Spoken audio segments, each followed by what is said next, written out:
Okay, we've all been there, right? You open up an Excel spreadsheet and whoa, it's a total mess. It's chaotic, it's confusing, and honestly, you have no idea where to even start. Well, in this explainer, we're going to tackle that exact problem. We're going to take that messy data and turn it into something with real meaning. So let's just dive right into a typical messy data set. At first glance, you might think, okay, this isn't so bad, but look closer. The problems are hiding in plain sight. We've got misspelled regions like north instead of north and west for west. Now, this isn't just about being a little sloppy. These are the kinds of errors that can completely tank your results.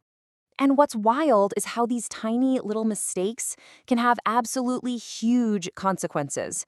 You might think, oh, it's just a typo, but no, these are like little ticking time bombs in your data. A simple inconsistency can completely break your formulas, mess up your pivot tables, and maybe even lead you to the wrong conclusions altogether. So, how do we diffuse these data bombs? Well, that brings us to our first and most critical step, cleaning your data. And you can forget about spending hours manually searching for every little error. I'm going to show you how you can find and fix them in just seconds. I mean, think about it on a bigger scale. Imagine you have a list of 300 salespeople. How in the world do you find every single typo in there? Scrolling through that manually? That's a classic needle in a haystack problem. There's got to be a better way. And there is. The solution is this surprisingly simple 4-step process. First, you just apply a filter. Then, you open that column's drop-down menu. Now here comes the clever part. Instead of trying to hunt for the mistakes, you just uncheck all the correct values.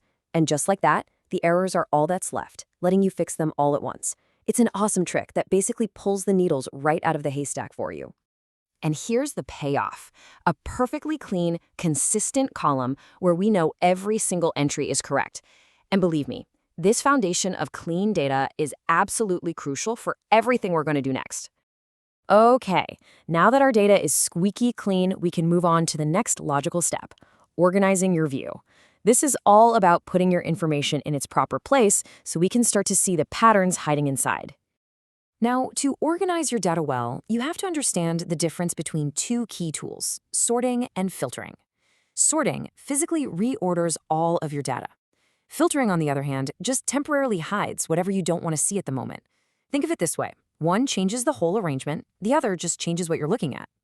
And here's a perfect example of where a simple sort can go totally wrong. We've sorted this t-shirt column alphabetically, A to Z. The result? As you can see, we get large, medium, small, then extra large. That makes absolutely no sense for clothing sizes. And this brings up a really important question. What do you do when alphabetical order isn't the logic you need? How do we get this data into an order that actually makes sense in the real world? The answer is a custom sort. This is such a powerful feature because you stop relying on Excel's default A to Z logic. Instead, you get to be the boss. You tell it the exact order you want. In this case, you just create a new list, small, medium, large, extra large. You make the rules. And there it is, the same data now sorted perfectly according to our custom list. See? Now it's not just organized, it's organized in a way that's intuitive and actually meaningful. And hey, let's not forget about filtering. It's so much more than just hiding rows. It's about asking your data specific questions. For instance, you can filter to see only certain items, or find numbers within a specific range, or pull up everything from a time period like last quarter. You can even exclude records that contain a certain word. It's a really powerful way to focus your analysis. Okay, our data is now clean and it's organized. So let's move on to the final and I think the most exciting step, visualizing key insights. This is where we stop just staring at a wall of numbers and we start making them tell a story at a single glance. To show you what I mean, let's set up a quick scenario. Let's imagine you're a sales manager, and the monthly sales goal for everyone on your team is $4,000. Just keep that number in your head. So here are the raw sales figures. The information is all there, but to see who actually hit that $4,000 goal, you have to scan each number one by one. It takes effort, and it's just plain slow.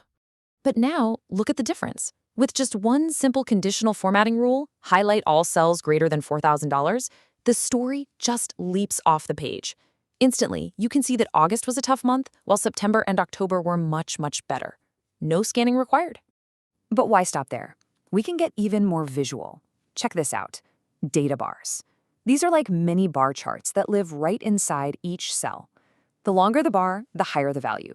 It makes comparing performance across the board incredibly easy. Another really powerful visualization is using color scales. This basically turns your data into a heat map. Here, low values are red, and they fade to green for the high values. Your eye is instantly drawn to the strongest and weakest points without you having to read a single number. It's great.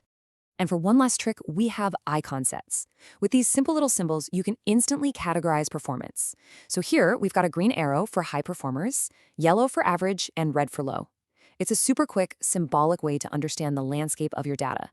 So let's just recap. We started with a messy, inconsistent spreadsheet, a real headache. But by applying just these 3 key steps, cleaning, organizing, and visualizing, we've transformed that chaos into a clear, actionable story that anyone can understand in just a few seconds.